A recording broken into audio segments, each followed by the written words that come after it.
Hello, everyone, and welcome to Co-Creation Station, the podcast where we talk about spiritual magic, the law of attraction, the mind-body-spirit connection, and how to best enjoy this mystical, miraculous, mysterious, crazy, sometimes confounding, but always incredible journey we call life. My name is Collin. I'm a musician, teacher, and tarot oracle card reader. My name is Stephanie, and I am a transformational life coach. Thank you so much for listening to our podcast. If you're listening on the audio version on Apple Podcasts, Spotify, or wherever you get your podcasts. And thank you so much if you are watching us on YouTube, on our Co-Creation Station YouTube channel. If you enjoy our show and feel like giving the podcast a good review, or the video a like, or subscribing to us as a podcast or as the YouTube channel, we would greatly appreciate it, and it helps us a lot. Welcome back, Stephanie. This is season 2, the first episode of season 2. And each week, we talked about this in the 2-week break, but each week we do talk about a different topic, but it's usually not exactly whatever I say at this part when I go, today we're going to talk about da-da-da.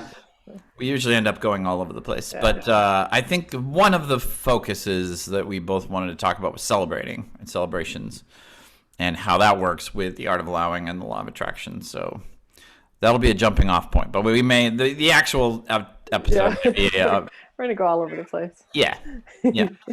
So I think, like, for me, celebrating is something that for a long time I didn't even know that it was a good thing for me to do outside of like what our society agrees is like celebratable, which is like, birthdays, official holidays, things like that. Or I guess like maybe people celebrate job, retirement or job promotion or something like that, or a new baby or something like that. But I think what I've learned in my personal development, personal growth journey over the last few years is that it's really important to me. My habit before starting to work on myself was not to celebrate my own successes and victories. And so it's in working with you, when I was a client of yours as a life coach for me, that was one of your most significant suggestions to me. I think we talked about that a lot, where it's like when I would have a success or something in my life, that not necessarily 10, 20 people needed to celebrate it with me, but I needed to celebrate it. Yeah. And what I found at that time, and what I'm still challenged by, is like it's very challenging for me. It feels like, I have voices in my head that I'm sure I picked up when I was younger from other people saying like, well, it's not that big of a deal. It's just something I did. Like, I don't want to get a swelled head. I don't want to be an arrogant like egomaniac or something like that. And that's not really what healthy celebration is about. Healthy celebration is really just, acknowledging ourselves, acknowledging what happened, because we do the opposite all the time, and no one says don't do that. We do something wrong or make a mistake or what have you, and then we just beat ourselves up profusely, and it's like, and no one really remarks on that, like how harmful that is, or you shouldn't do that or whatever. And it's funny because maybe 10, 15 years ago, I was working with someone. She was kind of a mentor at the time. And she said, I had done something. And she goes, well, how are you going to celebrate? And I'm like, huh? Yeah. I'm like, she goes, yeah, you need. And I'm like, oh, okay. And I just kind of what I do, if something like really like clicks for me, like with Dr. Chris, when she said, tell me something good. And I'm like, oh, I'm going to take that. She goes, go ahead, because I took it from someone else. I'm like, okay. Yeah. And it ended up being really powerful for me and others. So just from that moment when she said, how are you going to celebrate? I just kind of ran with it. And because I see the immense value in it. And so, yeah. And I, as I have with you and other clients, I'll just be like, well, how are you going to celebrate? And a lot of people are like, what? Or they want to know, what does that look like? And I go, it's really up to you. Like you can decide, like it, and like sometimes depending on what it is, it can be as simple as I'm going to go make myself some tea and sit in the backyard and just kind of acknowledge. Other times I've gone to one of my favorite beaches, and when I get there, I'm like, I'm here to celebrate ... And I've done it a lot this past year and this year of just going to this beautiful, the ocean, this one park I love. and just being like, thank you, God, so much for blah, blah, blah, blah, blah. And just really like being in the moment and enjoying, my surroundings. Yeah, I think that was the other thing that was a challenge for me in trying to figure out how best to do it for myself. Is that when I think of the word celebration, my brain my imagination paints a picture of something very large, like buying myself an expensive present or going on a trip somewhere far away or something like that. Right. And there are, I think I have, most people have successes that do rise to that level, and should be celebrated in some big way like that. But I think what you helped me see was that that part of this is, there's sort of, I don't know, maybe two parts to it for me, which is one part of it is it's just part of enjoying life. Like it's one of the things we get to do. Like we get to observe our successes and our disappointments, but by seeing the successes, we get to celebrate, so it's just one more way to just have a good life. Like if you celebrate regularly, and to be good to ourselves. Yeah. But the second part of it is, for me at least, is it's part of trying to reprogram my brain. It's part of my overall, probably for the rest of my life, kind of ongoing effort to change my mental patterns of how I respond to the world, how I respond to life. And instead of just taking, because as you say, I grew up as learning to be a very self-critical person. And when I turned 30, I just sort of realized wow, I talk to myself in this very negative, critical way all day long, every day. And that's not good, no wonder I don't feel very good. A lot of people do. Or they make it kind of funny. It becomes part of their personality. Yeah. But it still hurts. Yeah. And I've really been, it's almost like now, at least with other people, I'm catching it more on my own. I'm catching it when I do that negative self-criticism thing to that extreme. But I'm also hearing it a lot in other people, and I'm getting allergic to it. It's if somebody keeps going on about, how, oh, I'm so sorry, I screwed this up, I shouldn't have done it this way, da da da da da. Part of me is I don't really feel like I'm having a conversation with them. I feel like they're having a conversation with their own inner critic, and I'm just sort of observing, and it's not very comfortable. So for me, celebrating is really about changing that, helping to change that pattern, so that when people say, "How are you doing, Collin?" I can, with humility, not arrogance and not ego, but with humility, say, you know what, I'm really proud of myself, because I was telling you before in our friend time, when you asked me to tell you something good, I said, oh, I've been really struggling with exercise lately. COVID's been challenging in that way for me. I do so many things right at this desk, at this computer, including this podcast and all the work that goes into making it live and everything, that it's been very challenging for me to get out. But actually this past week I walked for almost an hour every day and really enjoyed it, and so that's something that needs to be celebrated, because if I don't celebrate it, for me, I'm validating that old habit of okay, well, something you did correct, fine, good, but we're not going to think about that. We're going to focus on what are you still doing wrong, or what do you still need to improve at, or what do you still need, what's still on the list that you haven't tackled. And I think I would get into this kind of cycle of I would never feel okay, because I would feel oh, I've always got these things my critic is talking about that I've got to go fix or something. And at least celebrating so part of my journey with that is not getting into those negative thoughts and not giving them energy, and not getting into these mental spirals that last for hours. But the other part of it for me is, when good things do happen, is to get into that positive vibration, to get into the feelings of that, the joy, the happiness, the healthy inner pride. And celebration helps me do that. It helps me feel oh, okay, I did these good, I exercised this week. It's a good thing that I did for my health. It's difficult for me. So I'm going to support that effort in myself by celebrating that I did that. Positive reinforcement. And the other thing I like to think of it too is, a lot of times I'm always waiting to get to ... Yeah. And then I get there, but then I'm already onto something else. There's already, and it's then I never arrive. Yeah. And it's like, and this is what life is about. And it's like, pause and acknowledge, like, right now, this is my life right now. Yeah. And acknowledge, because then that thing's going to come and I'm going to get whatever it is, or I'm going to be however I want to be.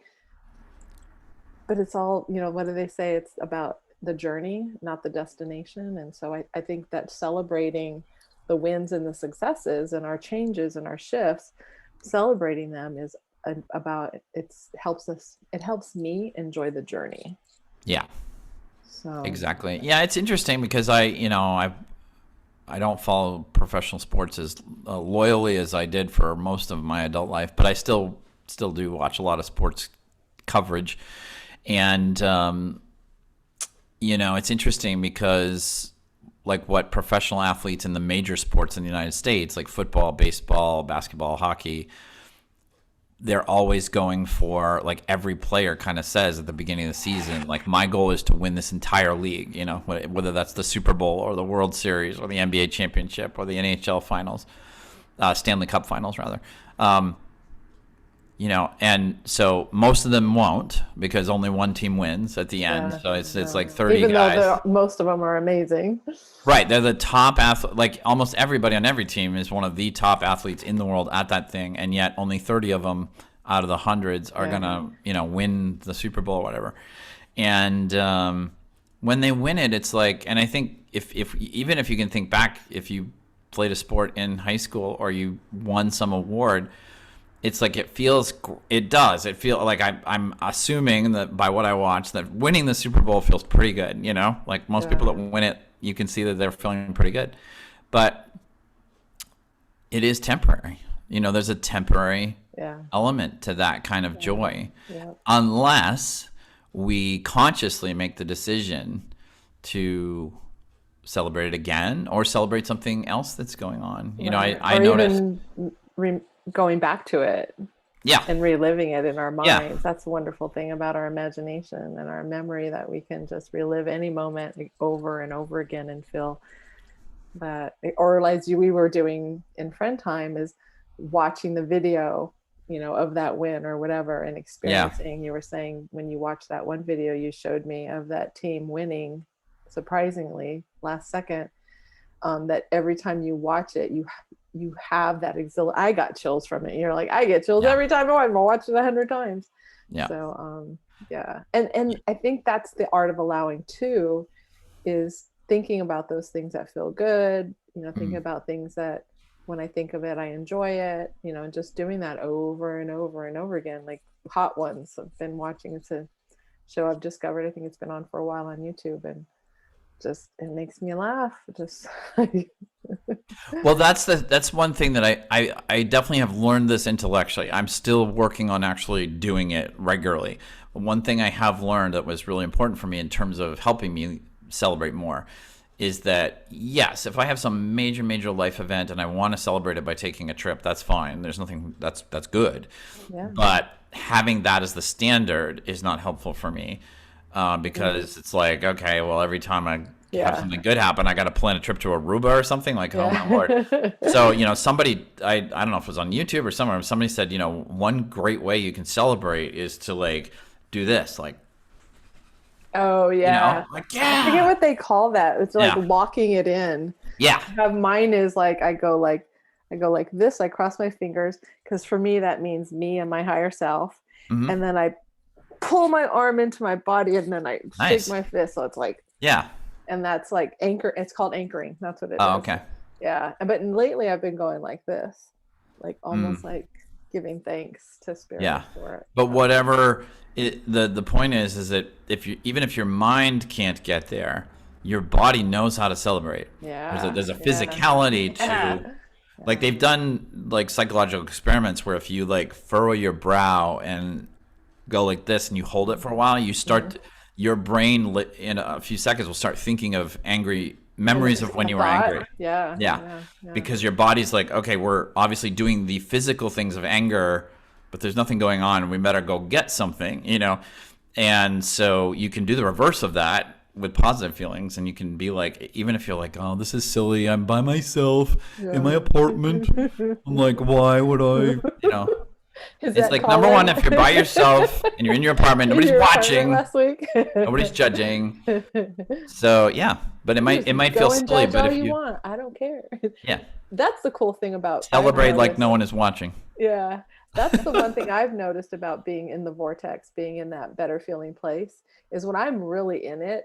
Like it happened earlier this morning, and I was like, I don't give a what anybody thinks. Like, because it's just like Yeah, yeah, I'm not even. It's the lizard brain that is so worried about me, I, what yeah, But in the lobe and what's the other amygdala brain, it's like spirit, all is good, like life is yeah, amazing, and what you think of me is none of my business.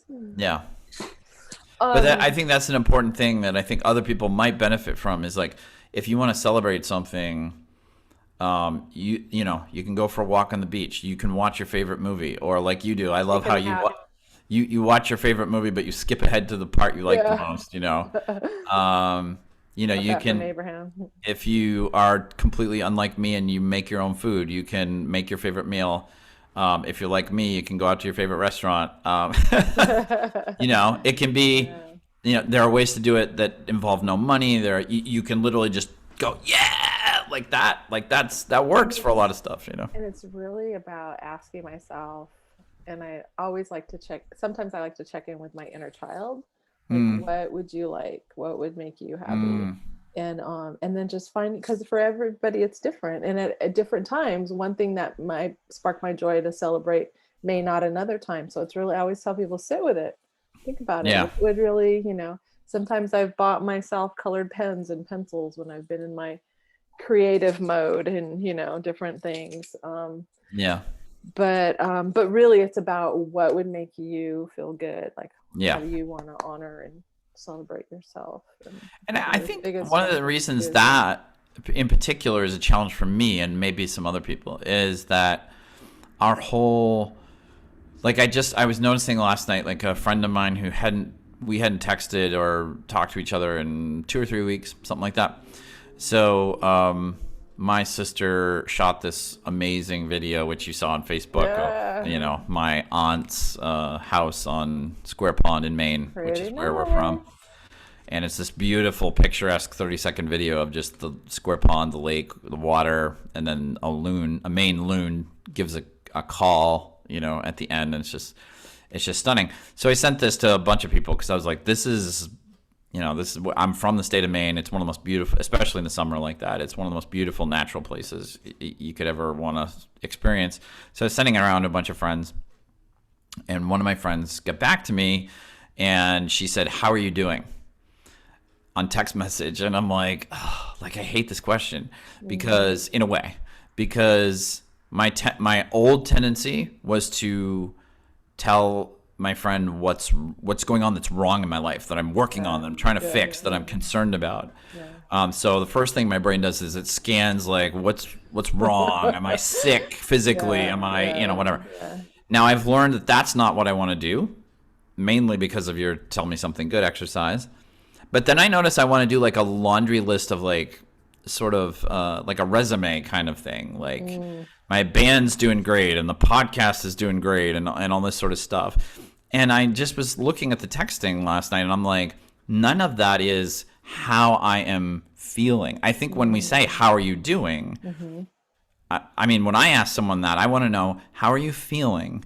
Because I want to know if you're not feeling good, I want to empathize with that. If there's anything I can do to help you feel better, which there may not be, that's fine. But I'd love to do that. If you're feeling good, I'd love to know about that because I want to celebrate with you, which might help you feel even better, would probably help me feel even better. Right. But it's interesting how, like, normally I think it's very common, at least in the United States, when you walk around at your job, you're passing people's desks or, you're texting with a friend or something, somebody says, how you're doing, it's really, well, my boyfriend and I aren't getting along and we fought again last night and whatever. And, or to be like, well, I'm doing really great. I did this project yesterday at work and my boss said it was awesome. So like, I'm getting where I want to go in life. And like, there's nothing, I don't mean to mischaracterize it. I mean, obviously friends need to talk about their difficulties in their relationships or celebrate, things that happen at work.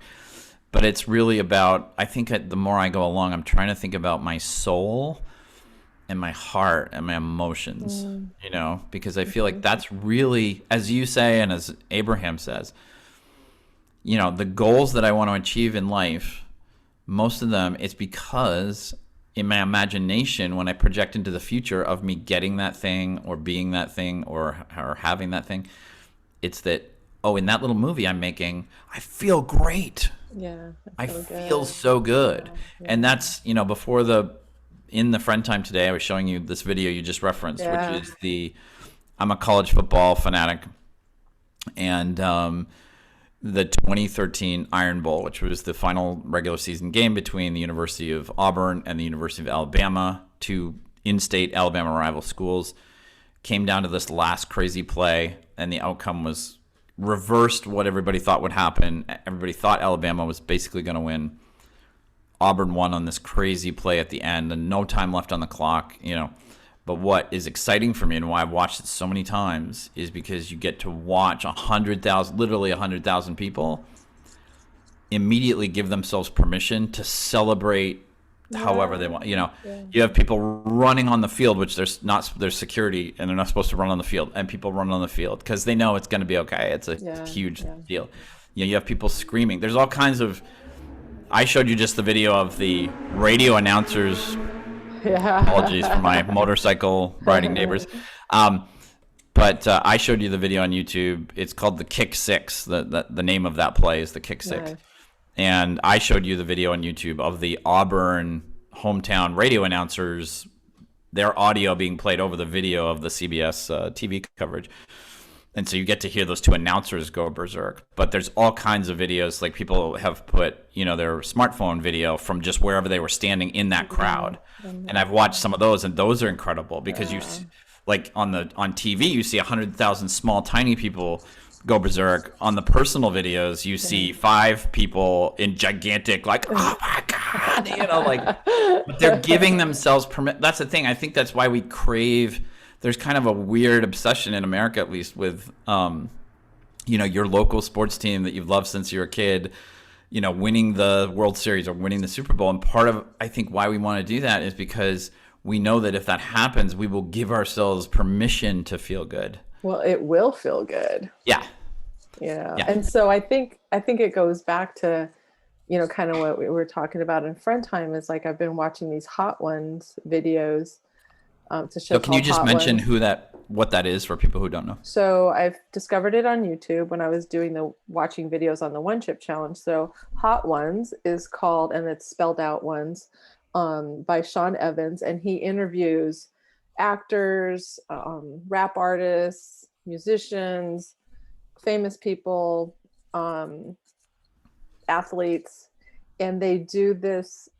He interviews them and asks them all these really cool questions, but while they're doing it, they're eating hot wings, and there's a little tray of 10 hot sauces in bottles, and these chicken wings are dipped in them and cooked in them, and each one gets a little hotter.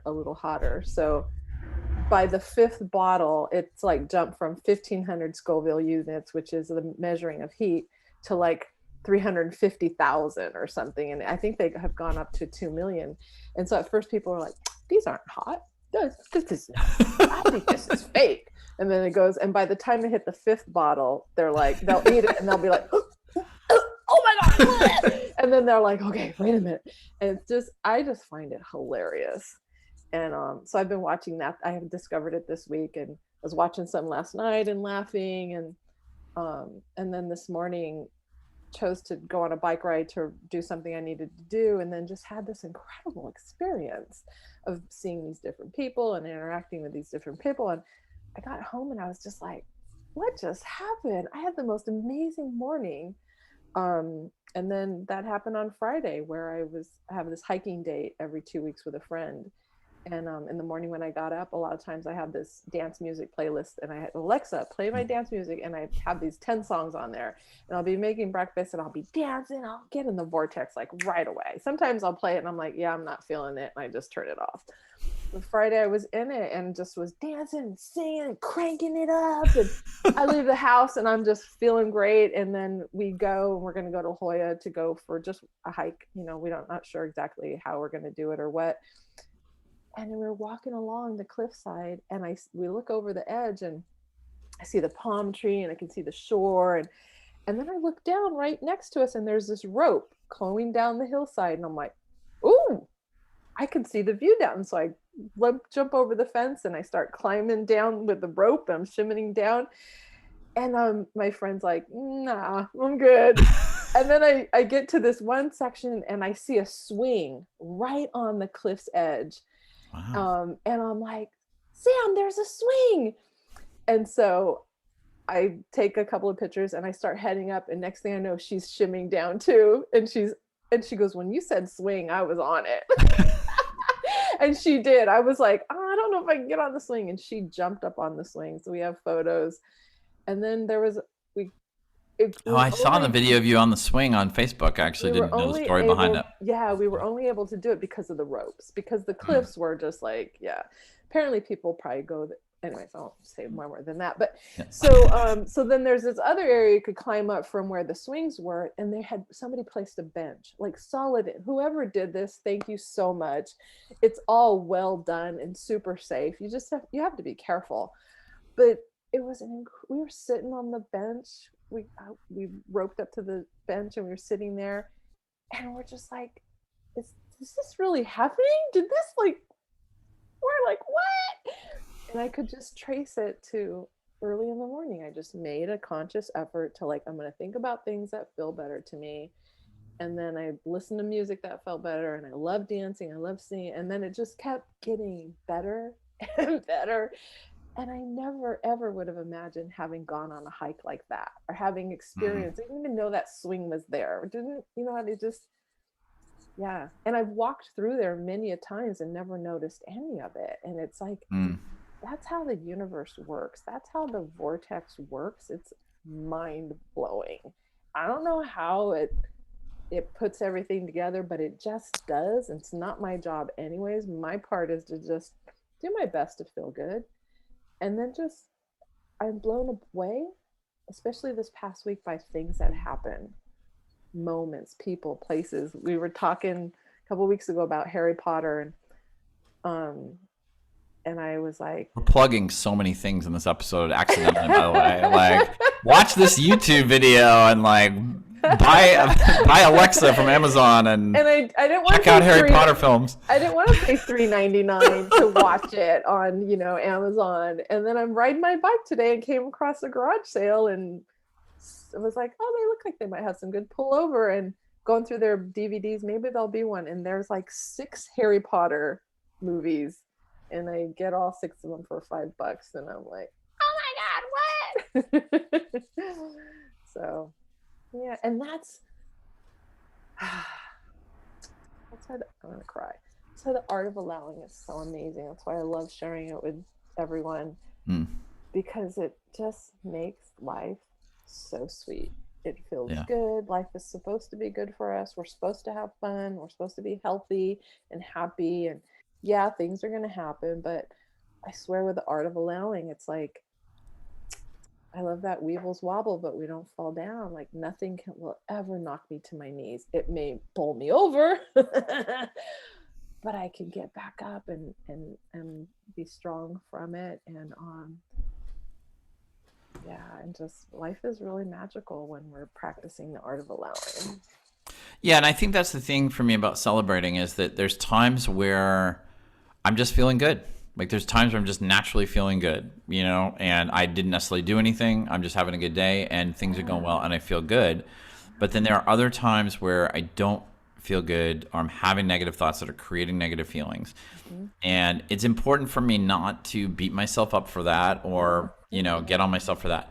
But I think that's one thing that I've needed to continually practice, and I still need to, which is, okay, but if I find myself in a down, negative place, what are some things, easy things, doable things, little things I can do to sort of shift my vibration, which may I may need to shift my thinking. Which is shifting, right? Shifting our thinking. Yeah. Or just shifting my feelings, or both. There's a Yeah. relationship Well, it's between like, those two.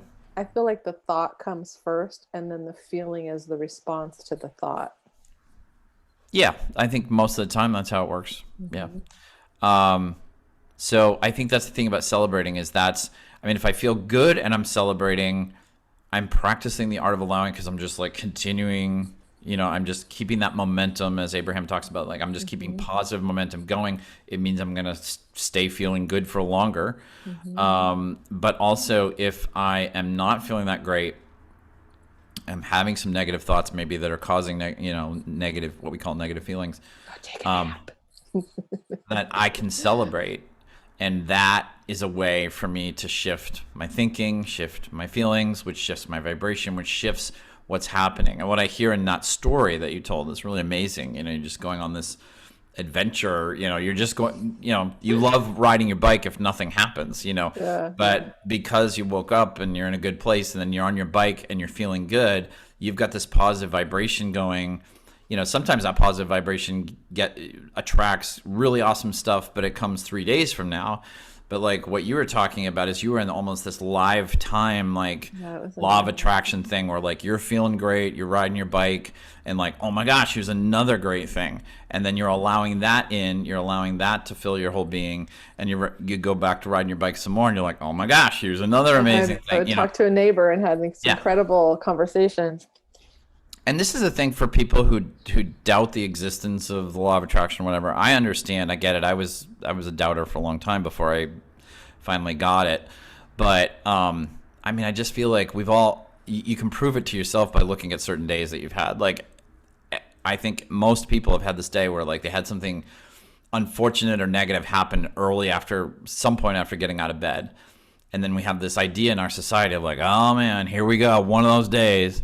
Yeah. Like, in the corporate world that, I have a lot of experience in, people talk about Mondays and it's made fun of very well in the movie Office Space, which is brilliant about it. But it's like, people are like, there's that lady in that film who's like, looks like somebody's got a case of the Mondays, and I realized for a long time I was feeling that way. Like Mondays, I always felt bad and I had negative thoughts, but I realized that was coming out of a belief, which, as you rightly point out, is just a thought that we've kept thinking or whatever. We keep thinking it. And that Mondays have to be bad, that Mondays have to be, a negative experience. And I just realized, like, oh, that's just a false idea that I've just been believing. And it's like, you have to feel bad on Mondays because Mondays are terrible or whatever. They stink or whatever. And then I'm doing a really good job of feeling bad on Mondays. Like, awesome.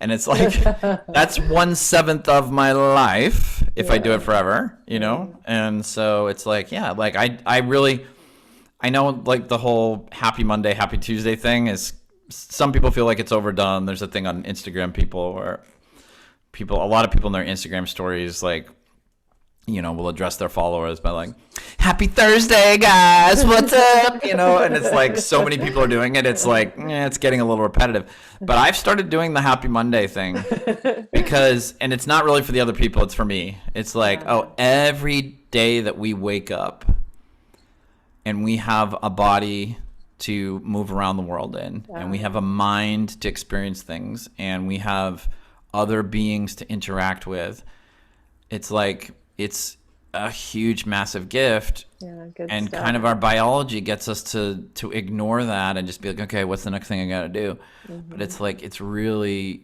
life is just such a better, more fun, more enjoyable experience if we really drink in and savor the richness of it like that. And that's what the art of allowing helps us do. And again, it's this two-part thing of like, if you practice the art of allowing, you're just going to have a better day no matter what. Yeah. But also you're going to help create better days in the future for yourself. You will literally be attracting better days. Pre-paving, as Abraham says. I like that. So, pre-paving. So we, you left me a voicemail this week, which was very beautiful, talking about celebrating our 22 episodes that we finished a couple weeks ago of season 1. So you and I will need to, we do need to plan. I haven't done it yet. I said I was how to celebrate it. I haven't done. I know what I want to do. Oh, okay, cool. Yeah, there's this beautiful neighborhood in Del Mar called Old Del Mar, and I just love driving around. So I'm going to do that. All right. Well, I'll drive down and do it with you. No, you won't. I will. You will? Yeah. You come down this week? Well, we'll talk about schedule. Okay. Yeah.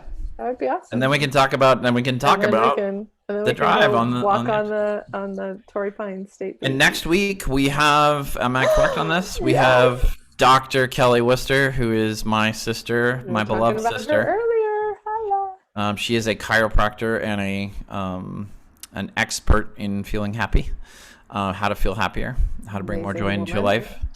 So we're going to talk about some interesting stuff with her. I'm excited about that. We also have some other really cool guests planned for the rest of this season. And so thank you so much for listening to us. If you listened to us on the audio podcast version, and thank you so much for watching. If you've watched on YouTube, thank you. Stephanie, if people want to get a hold of you, we have information in the description, but if people are just listening, www.powerinjoy.com. Okay, great. And I think I'm going to change it up maybe week to week. If you want to check out my band, Red Treasure, the best way to check us out is on Instagram. We are at Red Treasure Band, no spaces or punctuation. Hopefully listening to our music might help you feel really good and help you practice the art of allowing. So, absolutely. All right. But my other information is in the description as well. All right. Well, thank you so much, everyone. We appreciate you so much for listening and watching to us. We are humbled by you taking the time to do this. We hope you heard something helpful today. And we will see or hear you next week on the next episode of Co-Creation Station. Bye, everybody. Bye, y'all.